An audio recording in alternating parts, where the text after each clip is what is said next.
anger. And I thought, why is this? Well, it's a sort of boy. I thought it was an old man was probably. The quiet hallways of the palace have been shaken by a major announcement that fundamentally alters the trajectory of Queen Camilla's role within the monarchy. After weeks of intense internal pressure, legal disputes, and shifting public perception, the institution has unveiled a new, highly specific mandate for the Queen's future duties. This is not a mere update to her schedule. It is a structural realignment intended to decouple her office from the controversial management of the private estate. As the public digests this sudden shift, questions are mounting. Is this a genuine modernization effort, or is it a calculated tactical retreat to save the crown's reputation? The balance of power at the center of the monarchy has officially changed. The announcement. A blueprint for reform. The official letterhead of Buckingham Palace lay flat on the press officer's mahogany desk. It was exactly 10 minutes before 9 in the morning. The red leather folders containing the embargoed text were already stacked by the door. The document was titled, "The Future Scope of the Queen's Consort Duties." It was signed by the King's private secretary and the head of the Privy Council. The announcement was brief. It stripped the Queen's office of all administrative oversight regarding the private royal residences. This included Sandringham, Balmoral, and the smaller holdings in Gloucestershire. Her role was officially redirected. She was now tasked solely with the patronages of her designated charities and state-level diplomatic hospitality. The changes were scheduled to take effect on the 1st of next month. The timing of the release was calculated to the minute. It came on the same morning that the national newspapers were preparing to publish a follow-up on the Scottish Land Registry disputes. By releasing a major structural reform at dawn, the palace effectively buried the story of the family inheritance fight. The public attention was immediately redirected from a messy private family dispute to a grand gesture of institutional modernization. The tension within the palace press office was thick. 2 senior communications officers stood by the window, watching the gates. They knew that this was not a standard administrative update. It was a major concession. The Queen's personal family members had been using the estate offices as their unofficial headquarters for years. Now, those offices were being permanently closed. The mystery was who had drafted the final version of the text. It had not come from the King's usual legal advisors. The language was too sharp, too modern. It lacked the traditional winding sentences that usually characterized royal declarations. A clerk in the correspondence unit noticed that the digital metadata on the file traced back to an external consultancy firm. This was a firm known for advising corporate boards on hostile takeovers. The mystery was resolved by midday. The Prince of Wales had hired the firm 3 weeks ago. He had bypassed the King's traditional advisors entirely. He wanted a document that could not be watered down by family sentiment. The prince had presented the King with the finished text as a fait accompli. He had argued that if the King did not sign it, the family's private financial dealings would be dragged into a public parliamentary inquiry. The facts of the announcement were now public knowledge.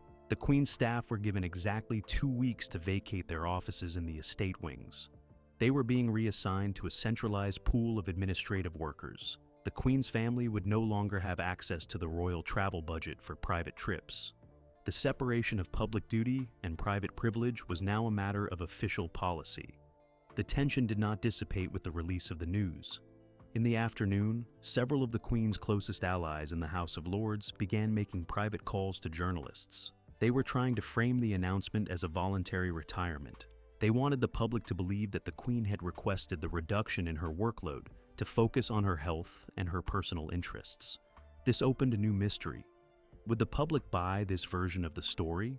The press had already noted the sudden absence of the Queen's family members from the royal enclosure at recent events. The contrast between the official, voluntary narrative and the reality of the sudden office closures was too sharp. The journalists began to dig deeper into the actual timeline of the prince's meetings with the consultancy firm.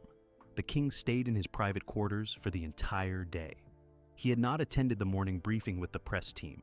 He had signed the document, but he was not prepared to defend it in person. He had left that task to his son's communications director. The King's absence was noticed by everyone in the building. It was the clearest sign yet that the balance of power had shifted. The day ended with the first television news broadcasts. The lead anchor read the palace statement against a backdrop of a live feed of the palace gates. The commentary was respectful but firm. The consensus was that the Queen's influence had been severely restricted.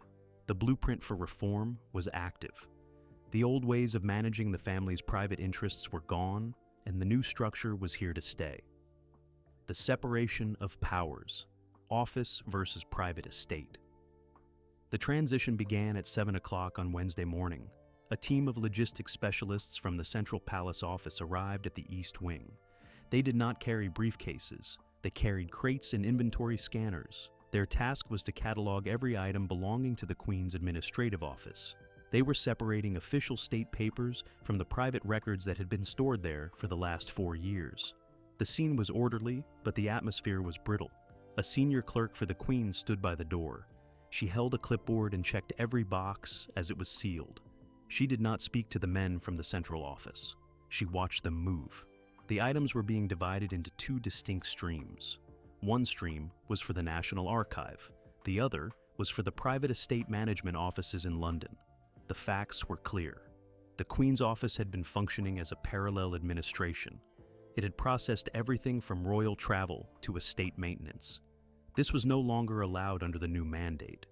The central office was now the only entity authorized to handle these tasks. The Queen's office would only manage her personal patronage schedule. The shift was absolute. There was no room for overlap. Tension flared when the specialists reached the safe. It was a heavy, wall-mounted unit. It had been installed during the early months of the King's reign. The specialists asked for the combination. The Queen's clerk hesitated. She looked at her phone. She was waiting for instructions from the Queen's private secretary. The silence in the room stretched for nearly 10 minutes. The security officer in the hallway stepped forward. He told the clerk that the safe was part of the estate infrastructure. It was not a private object. He explained that if she did not provide the combination, they would have to open it with a drill. The clerk saw the metal kit at the security officer's feet. She sighed and punched in the numbers. The contents of the safe were a surprise. It did not contain cash or jewelry. It contained a ledger of signatures and property deeds. These were not state documents. They were private agreements involving the Queen's own family. This was the mystery of the hour. Why were these specific documents being kept in a high-security office designated for the Queen's state duties? The security officer took possession of the ledger. He did not let the clerk see what he was writing in his report. He walked out of the room with the ledger tucked under his arm. He went directly to the office of the Prince of Wales. He did not stop to talk to the King's secretary. He had a direct line of reporting to the Prince's team. The facts of the ledger were soon transmitted back to the estate office. The deeds were found to be legitimate, but they were signed by family members who had no legal standing within the palace structure. They had been using the royal seal to bypass the normal tax and planning regulations for their private properties. This was a direct violation of the new institutional rules. The office of the prince reacted instantly. They issued an injunction against any further use of the royal seal for these types of documents. The Queen's office was effectively locked down. The staff members were told to clear their desks by the end of the day. Their access passes were deactivated. The era of the parallel administration had ended with a single swipe of a digital key. A new mystery emerged before the day was out. Who had authorized the installation of that safe in the first place? The records in the palace maintenance unit showed that the order had come from a generic account. It had not been approved by the king or the head of the household. It had been signed off by a staff member who had left the country in 2024. The clerk was questioned for 2 hours. She claimed that she had only been following orders. She said that she was told the safe was necessary for the protection of sensitive family business. She could not name the person who had given her that instruction. She was terrified. She knew that her career in the palace was over, and she knew she might face legal consequences for her role in the office. The resolution was swift. The safe was emptied. The items were sent to the audit committee. The office was painted white by the next morning. It was now just another empty room in the East Wing. It held no signs of the power that had been wielded there only days earlier. The specialists moved on to the next set of rooms. They were efficient. They were fast. The palace felt different. The air was cleaner. The staff members moved through the hallways with a different rhythm. They knew that the rules had changed. They knew that there was only one center of power now. The separation was complete. The office of the Queen had been reduced to its intended scale. She was still the queen, but she was no longer the architect of the family estate. The Prince of Wales watched the progress from his own office. He kept a list of the recovered documents on his desk. He knew that this was just the beginning. The audit was going to take months. Every room in every palace would be inspected. Every ledger would be checked. He was going to find out how much of the monarchy had been turned into a family enterprise. He was going to reclaim it all.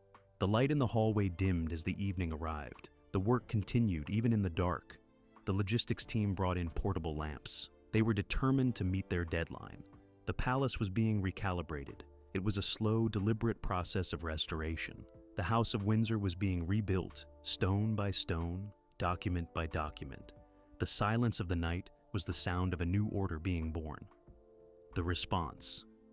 Behind the palace gates. The mood in the private drawing room was heavy. It was the afternoon after the announcement. The king's brothers and sisters had gathered for tea. They were not there for a social visit. They were there to discuss the fallout of the new mandate. The queen sat by the fireplace. She held a cold cup of tea. She did not drink it. Her hands were folded in her lap. Her brother Mark was the first to break the silence. He stood by the window. He was watching the security team clear the last of the crates from the east wing. He was furious. He called the decision a cowardly act. He accused the king of bending to the pressure of the press. He argued that the family had done nothing wrong. He believed they were being made scapegoats for the failings of the entire institution. The king entered the room through the main doors. He did not greet anyone. He walked to the center of the rug and stopped. He looked at his wife. He said that the decision was final. He explained that there was no room for debate. The reputation of the monarchy was at stake. He told them that the era of family-led administration was over. He wanted them to understand that they would have to find a new way to operate. Annabelle, the queen's sister, spoke up. She asked how they were expected to function without their office support. She noted that they had spent 4 years building a network that kept the estate running. She said that the central office would not know how to manage the specialized needs of the private properties. She suggested that the king was setting the household up for total failure. The king looked at her. He said that the central office would learn. He noted that the transition was necessary to restore public confidence. He pointed to the stack of newspapers on the side table. Each one featured a front-page article about the misuse of royal resources. He told them that they were part of the problem, whether they intended to be or not. He was not looking for an apology. He was looking for their compliance. The tension in the room was sharp. It was clear that the Queen's family felt betrayed. They had expected the king to shield them from the fallout of the land disputes. Instead, he had taken the side of the Prince of Wales. The divide between the two branches of the family had become a chasm. There was no longer any middle ground. The king turned and left the room without another word.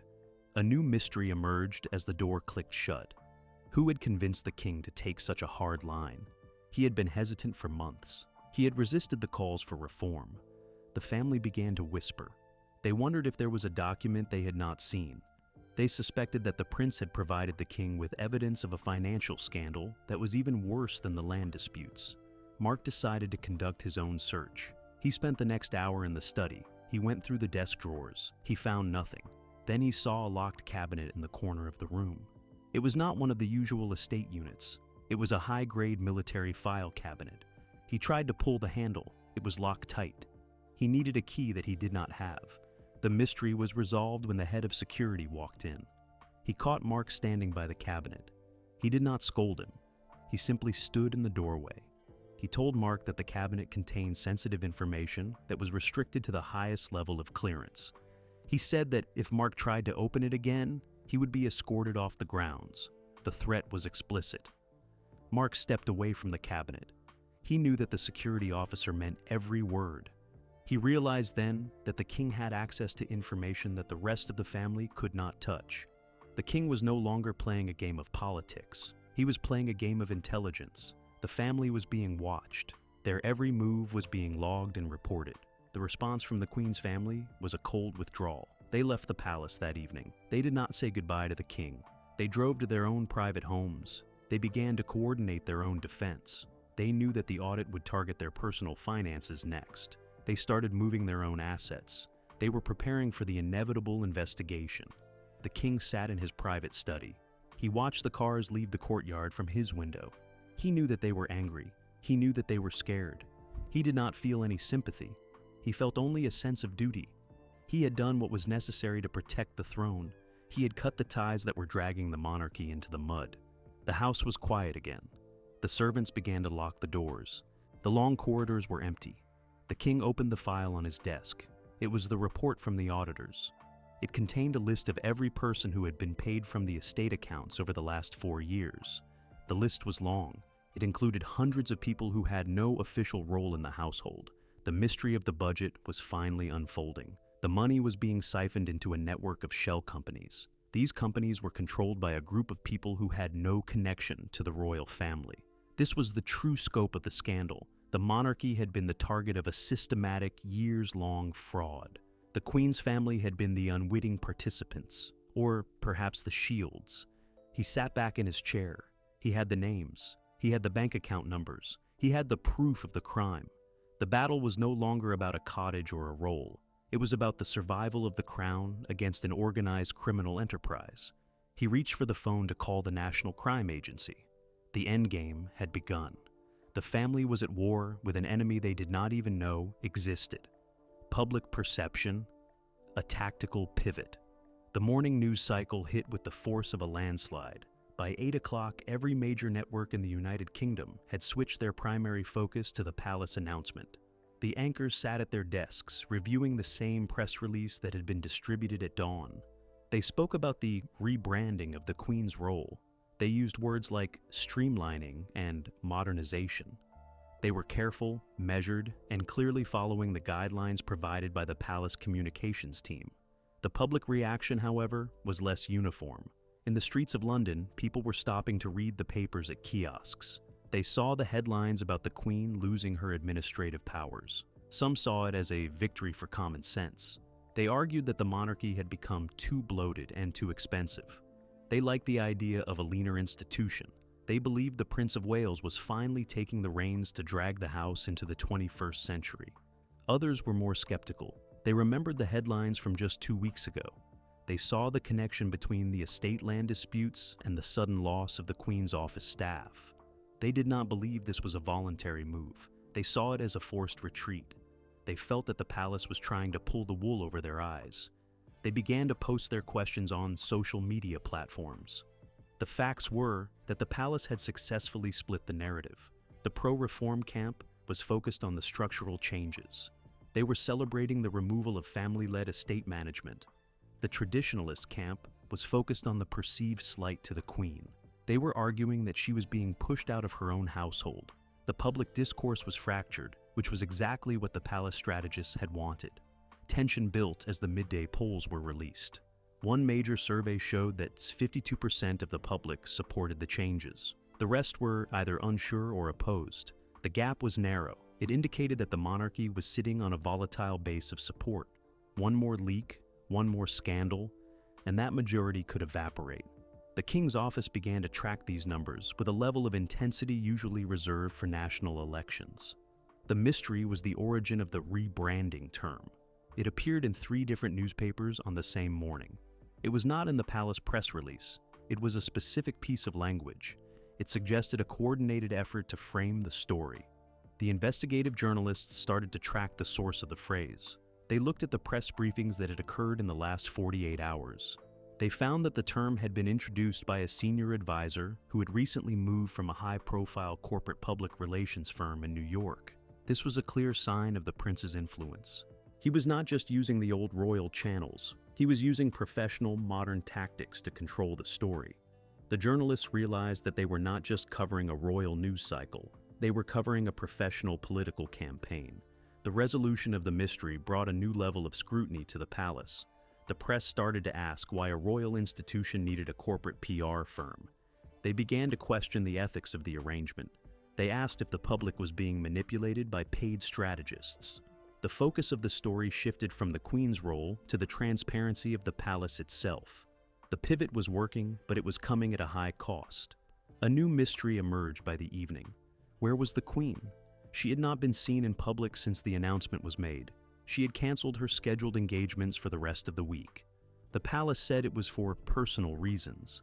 The rumors started to circulate. Some said she was ill.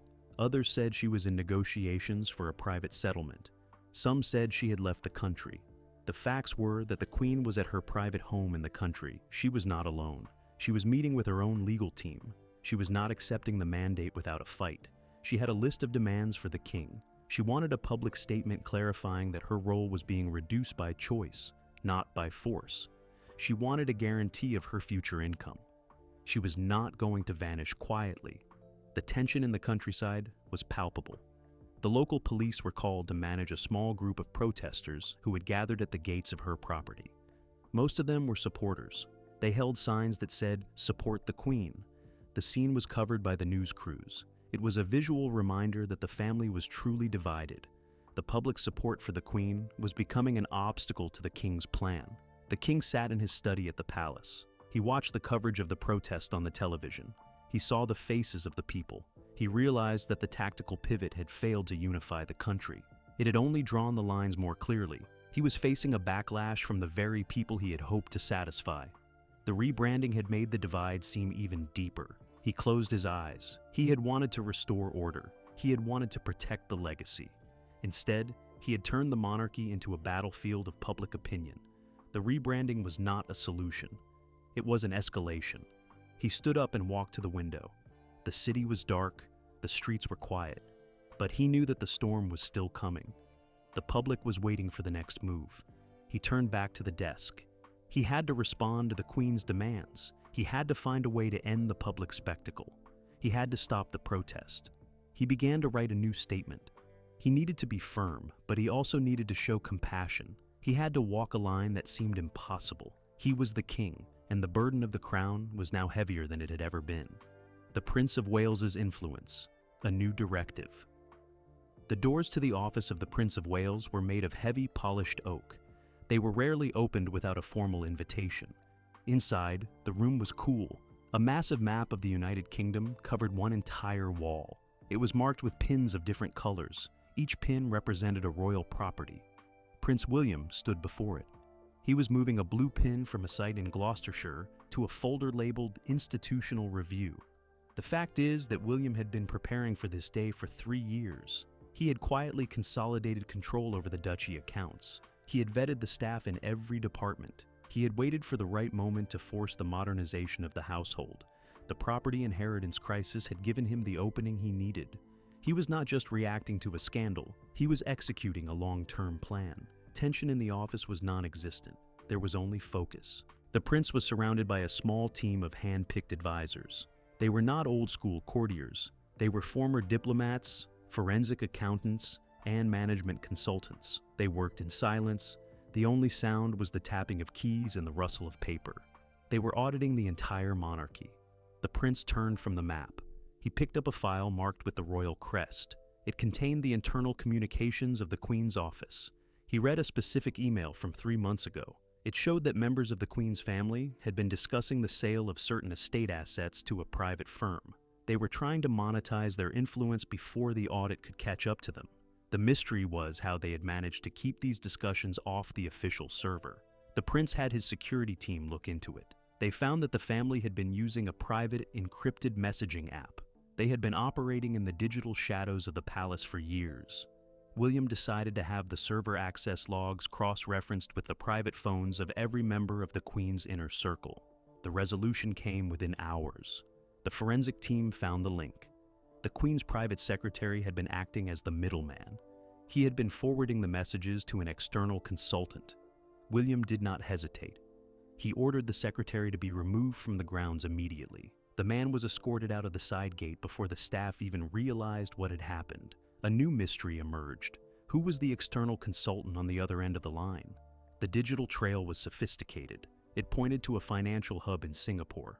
The prince's team began to track the money. They discovered that the Queen's family had been building a massive hidden portfolio of international stocks. They had been using the royal name to secure investment deals in emerging markets. The facts were staggering. This was not just a small-scale family enterprise. It was a global financial network. It had been built while the public believed the family was focused on royal duties. The prince looked at the total amount in the portfolio. It was in the hundreds of millions. He knew that if this information reached the press, it would be the end of the monarchy. William called the king. He did not ask for a meeting. He told his father to come to his office immediately. The king arrived 20 minutes later. He was clearly rattled. He had been briefed by the security team. He looked at the ledger on the desk. He did not say a word. He looked at his son. He realized then that William knew everything. The prince laid it out. He told his father that they had two options. They could either shut the operation down internally, or they could hand the entire file to the national police. If they went to the police, the details would become public. The family would be ruined. If they did it internally, they could recover the assets, but they would have to completely break the power of the Queen's branch of the family. The king asked for time. He was thinking of the Queen. He was thinking of the public. He was thinking of the history of the house. He knew that the damage would be irreparable either way. The prince did not give him time. He said that the audit committee was arriving in the morning. They would find the trail, whether the king gave the order or not. The prince's influence was absolute. He had bypassed the old guard. He had ignored the protocols. He had acted as the de facto head of the institution. The king looked at the map on the wall. He saw the blue pins. He realized that the monarchy he had inherited was gone. A new, more brutal version was being built. He gave the order to proceed with the internal recovery. The prince nodded. He picked up the phone. He gave the instruction to the team. The recovery operation started immediately. The bank accounts were frozen. The international assets were transferred into a holding trust. The financial network was effectively liquidated in one night. The prince had reclaimed the resources of the crown. He was the one in charge now. The night outside was quiet. The palace was still. But inside the prince's office, the energy was electric. They had secured the future of the monarchy, but they had destroyed the peace of the family. The king walked to the door. He paused and looked back at his son. He saw a man who had no room for sentiment. He saw a king in all but name. He left the room. The prince returned to the map. He picked up another pin. He moved it to a new location. He was restructuring the entire estate. He was leaving nothing to chance. He was building an institution that could withstand any scandal. He was building a monarchy that was silent, efficient, and untouchable. The reign of William had officially begun. The new normal. Camilla's next chapter. The morning sun filtered through the tall windows of the Queen's private residence. It was quiet. The usual staff of advisors and administrators was gone. The Queen sat at a small desk in the corner. She was reviewing a list of her remaining patronages. It was a short list. It was a far cry from the thick binders of folders that had occupied her time for the last 4 years. She took a pen and crossed out 3 names. She was thinning the herd. She was no longer responsible for the sprawling operations of the estate. She was no longer managing the travel budgets, the staff allocations, or the complex web of property deeds. She was a woman in a role that had been stripped to its core. She was expected to be a figurehead. She was expected to attend the galas, the openings, and the state dinners. She was no longer expected to build a network of power. The fact is that the Queen had spent decades learning how to maneuver through the halls of the palace. She knew how to build a team. She knew how to secure an objective. She had used that skill to carve out a place for her family in the heart of the monarchy. Now, that skill was obsolete. The new rules of the Prince of Wales had rendered her old tactics useless. She was playing a game that had been removed from the board. Tension remained in the way she moved. She was still guarded. She still checked the hallway before speaking. She had learned the hard way that her office was not a safe space. She spent her days in the library now.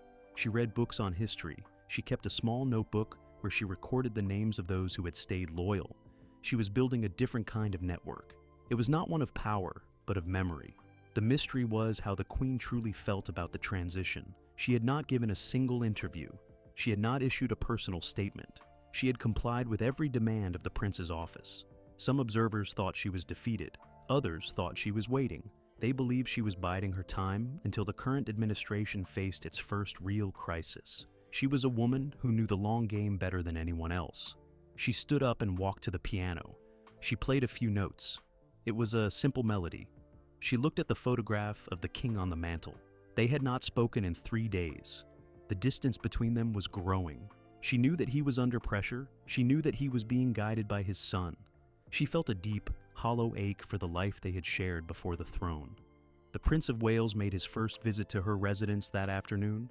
He did not come with flowers or a message from the king. He came with a folder of documents. He sat across from her. He laid out the terms of her future budget. It was generous, but it was strictly monitored. He explained that every pound would be accounted for by an independent auditor. He was giving her a cage. It was a golden cage, but a cage nonetheless. The queen looked at the documents. She did not argue. She saw the figures.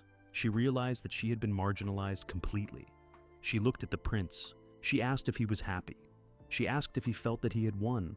He did not blink. He said that he was not looking for a win. He was looking for the survival of the institution. He stood up and left the folder on the table. The mystery deepened after he walked out the door. The queen noticed a small, unmarked envelope sitting beneath the folder. She waited until the guards had left the room. She opened it. Inside was a single key and a piece of paper with an address in London. It was the address of the solicitor who had held the original codicil. Someone was reaching out. Someone was offering her a path.